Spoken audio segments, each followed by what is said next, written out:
جو ہم بستری ہے وہ صرف اسی راستے میں جائز ہے جس سے اولاد ہوتی ہے، کیونکہ عورت کو اللہ نے بنایا ہے نسل بڑھانے کے لیے. تو کوئی بھی ایسا ہم بستری کا طریقہ اختیار کرنا جو نسل بڑھانے کا ذریعہ نہ ہو، یعنی وہ نیچرل نہ ہو، تو وہ حرام ہے. تو اس میں اللہ نے یہ حکم دے دیا. تو اس سے صاف یعنی حدیث سے بھی پتہ چلتا ہے، اور تمام فقہاء کا اجماع بھی ہے اس آیت کی روشنی میں کہ مسئلہ تھوڑا حیا کے خلاف ہے، لیکن میرا خیال ہے بتانا ضروری ہے کہ پچھلے راستے سے عورت سے ہم بستری کرنا بالکل حرام ہے، ناجائز ہے.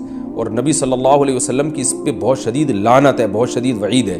تو یہ بالکل اللیگل ہے اسلام میں کہ عورت کے پچھلے راستے سے اس سے ہم بستری کی جائے. جو لوگ لڑکوں سے بدفعلی کے عادی ہوتے ہیں ان کو یہ ایک چسکا لگ جاتا ہے، تو یہ حرام ہے، ناجائز ہے، کیونکہ اللہ نے بتا دیا کہ یہ تمہارے لیے بمنزلہ کھیت. اللہ نے ارشاد فرمایا نساؤکم حرث لکم، تمہاری عورتیں تمہارے لیے بمنزلہ کھیت کے ہیں. حرث عربی میں کھیت کو کہتے ہیں.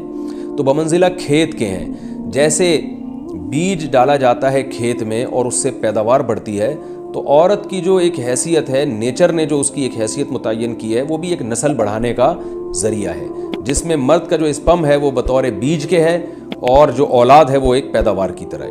تو اللہ نے یہ یاد رکھیں، اس آیت کو بہت سارے غیر مسلموں نے عورت کے خلاف بہت نیگیٹیوٹی پھیلائی ہے کہ دیکھو اسلام عورت کی توہین کرتا ہے، اس کو کھیتی سے تعبیر کرتا ہے. تو کچھ لفظ کسی اور زبان میں جب وہ جاتے ہیں تو وہ توہین کا معنی دیتے ہیں. عربی میں جو حرث کا معنی ہے یہ تعظیم کے لیے ہے، توہین کے لیے نہیں ہے. اردو میں جو کھیتی کا معنی ہے وہ توہین کے لیے استعمال ہوتا ہے. کھیتی یعنی جو پاؤں میں روندی ڈالنے والی، اور زمین جو ہے پاؤں میں گویا روندی، اس کو روندا جا رہا ہے.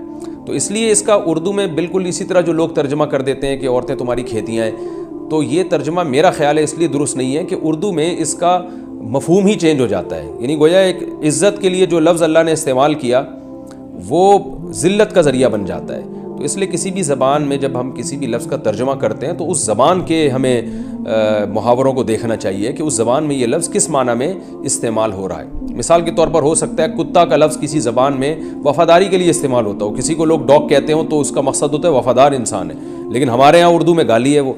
اور آپ بولیں کہ بھئی وہ فلاں قوم ڈاگ کہتی ہے تو ہم کتا کہیں گے، تو آپ جب اس کا ترجمہ اردو میں کریں گے تو کتے سے نہیں کر سکتے. تو اسی طرح یہ عربی کا جو لفظ ہے اس میں بھی یہ چیز یعنی ملحوظ رہنی چاہیے. تو اس لیے اس کا ترجمہ کیا جائے گا تمہاری عورتیں تمہارے لیے پیداوار بڑھانے کا ذریعہ ہیں، نسل بڑھانے کا ذریعہ ہیں. فاتو حرثکم، تم اپنے اس نسل بڑھانے کے ذریعے کے پاس آؤ، انا شئتم، جیسے چاہو، وقدموا لانفسکم، اور اپنے نفسوں کے لیے آگے بھیجو، یعنی اولاد کی نیت سے آیا کرو زوجہ کے پاس اور آخرت کے لیے انتظام کرو، یعنی اولاد پیدا کر کے جو تاکہ دنیا اور آخرت میں تمہارے لیے، فیوچر میں تمہارے لیے کام آئے. دنیا بھی داخل ہے، آخرت بھی داخل ہے. تو اس آیت کا بھی ایک شان نزول ہے کہ صحابہ کرام تو چونکہ جو خواتین تھیں مکہ میں صدیوں سے وہ لوگ آباد تھے، ان کے سفر خاص طور پہ عورتوں کے سفر بہت ہی کم ہوا کرتے تھے. تو جب ہجرت ہوئی ہے اور جو ہے ہجرت کر کے بہت ساری صحابیات مدینہ آئی ہیں، تو مدینہ میں ان کے نکاح دوسری قوموں میں ہوئے، پھر انصار صحابہ سے بھی ہوئے.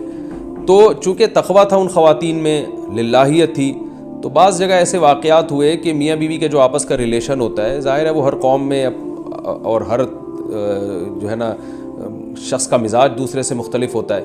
تو بعض مردوں نے اس طرح سے اپنی زوجات کے ساتھ ہم بستری کی کہ ان خواتین کو پھر اشکال ہوا کہ پتہ نہیں اس طرح سے ہم بستری کرنا جائز بھی ہے یا نہیں ہے. تو انہوں نے نبی صلی اللہ علیہ وسلم سے یہ مسئلہ پوچھا کہ یا رسول اللہ، ہمارے شوہر ہمارے پاس اس طرح سے آتے ہیں تو کیا یہ جائز ہے یا نہیں.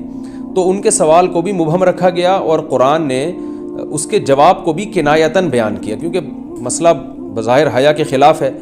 تو قرآن جب بھی کوئی ایسی بات ہوتی ہے تو اشارتاً کنایتاً اس کا تذکرہ کر دیتا ہے تاکہ مسئلہ بھی واضح ہو جائے، کیونکہ ظاہر ہے اس کی ضرورت تو قیامت تک آنے والے انسانوں کو پڑ سکتی ہے نا. یہ تو ہر میاں بیوی کا اپنا ایک ذاتی مسئلہ ہوتا ہے کہ ہمیں کس طرح سے پرمیشن ہے، کس طرح سے پرمیشن نہیں ہے. تو اللہ تعالیٰ نے بھی اشارتاً ہی اس حکم کو قرآن میں بیان کر دیا، اور قرآن میں اس لیے بیان کیا کہ تاکہ اس میں کوئی اجتہادی اختلاف کی گنجائش نہ رہے. تو اللہ نے قرآن مجید میں بیان کیا، فرمایا نساؤکم حرث لکم، تمہاری جو ازواج ہیں، تمہاری جو بیویاں ہیں، وہ تمہارے لیے بمنزلہ کھیت ہیں. کھیت کا مطلب کیا ہوتا ہے؟ پیداوار بڑھانے کا ذریعہ. تو اس میں سب سے پہلا مسئلہ تو قرآن نے یہ بیان کر دیا کہ زوجہ سے جو ہم بستری ہے وہ صرف اسی راستے میں جائز ہے جس سے اولاد ہوتی ہے، کیونکہ عورت کو اللہ نے بنایا ہے نسل بڑھانے کے لیے، تو کوئی بھی ایسا ہم بستری کا طریقہ اختیار کرنا جو نسل بڑھانے کا ذریعہ نہ ہو، یعنی وہ نیچرل نہ ہو، تو وہ حرام ہے۔ تو اس میں اللہ نے یہ حکم دے دیا۔ تو اس سے صاف یعنی حدیث سے بھی پتہ چلتا ہے، اور تمام فقہاء کا اجماع بھی ہے اس آیت کی روشنی میں کہ مسئلہ تھوڑا حیا کے خلاف ہے، لیکن میرا خیال ہے بتانا ضروری ہے کہ پچھلے راستے سے عورت سے ہم بستری کرنا بالکل حرام ہے، ناجائز ہے، اور نبی صلی اللہ علیہ وسلم کی اس پہ بہت شدید لعنت ہے، بہت شدید وعید ہے۔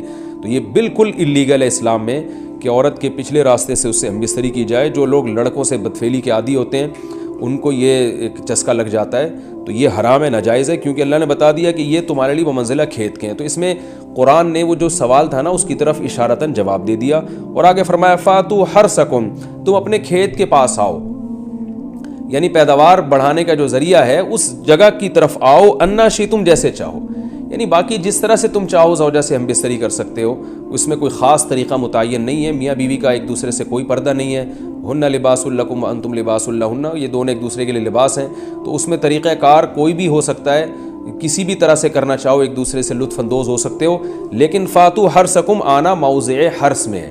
حرث کا مطلب وہ اس جگہ کی طرف آنا ہے جہاں سے نسل بڑھتی ہے، کسی اور راستے کی طرف۔ اس سے صاف طور پر جو ہے نا وہ جو فاسق فاجر لوگوں کی جو برائی ہے، جو لڑکوں سے بدفعلی کے نتیجے میں پیدا ہوتی ہے، اس کا اللہ نے قلعہ کر دیا کہ اس کی اسلام میں بالکل اجازت نہیں ہے۔ باقی طریقہ کار کیا ہوگا یہ تمہارے اوپر، اس کی اللہ نے تمہیں اجازت دی ہے۔ وقدموا لانفسکم، اور چونکہ بار بار حرث کا تذکرہ ہو رہا ہے کہ نسل بڑھانے کا، تو اس لیے اللہ نے فرمایا کہ قدموا لانفسکم، اپنی ذات کے لیے فیوچر میں انتظام کرو۔ قدموا کا مطلب آگے بھیجو اپنی ذات کے لیے سرمایہ۔ کیا مطلب؟ کہ جب زوجہ سے ہم بستری کرو تو نیت اولاد کی ہونی چاہیے، تاکہ وہ اولاد دنیا میں بھی اور آخرت میں بھی تمہارے لیے ذخیرہ بن جائے۔ تو یہ نسل بڑھانے کی بہت زبردست ترغیب ہے اس آیت میں، اور اس آیت میں اللہ نے عورت کا کہ بہت ساری ذمہ داریوں میں سے ایک بڑی ذمہ داری کا بھی بیان بتا دیا کہ عورت کو اللہ نے بنایا ہے، جو مرد اور عورت کا جو فرق رکھا ہے نا، اس فرق کی بڑی وجہ یہی ہے کہ مرد کے اسپرم کو اللہ نے بیج کے طور پہ پیدا کیا ہے، اور عورت کو اللہ نے زمین کے طور پہ۔ تو بیج اور زمین کے ملاپ کا بنیادی مقصد ہی نسل بڑھانا، پیداوار بڑھانا ہوتا ہے، نہ یہ کہ نسل روکنا۔ آج فیملی پلاننگ والوں نے اس آیت کی دھجیاں اڑا دی ہیں، اور جو پوری دنیا میں ایک بےہودہ قسم کی تحریک چل رہی ہے، یہ آیت بالکل اس کی نفی کر رہی ہے۔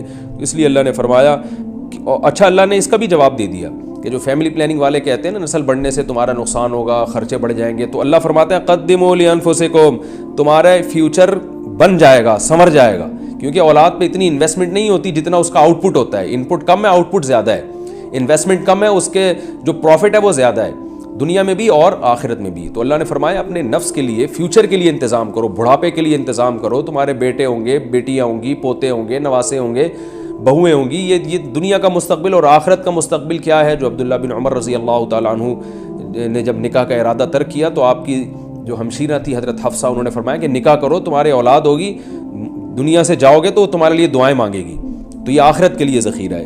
تو اس لیے اللہ نے فرمایا کہ آخرت کے لیے ذخیرہ کرو، واتقوا اللہ، اور اللہ سے ڈرو، واعلموا انکم ملاقوہ، اور جان لو کہ تم نے ایک دن اللہ سے ملاقات کرنی ہے۔ تو جتنے حکام اللہ نے تمہیں اس آیت میں دیے ہیں ان تمام حکام کو تم نے فالو کرنا ہے۔ وبشر المومنین، اور ایمان والوں کو خوشخبری سنا دیں۔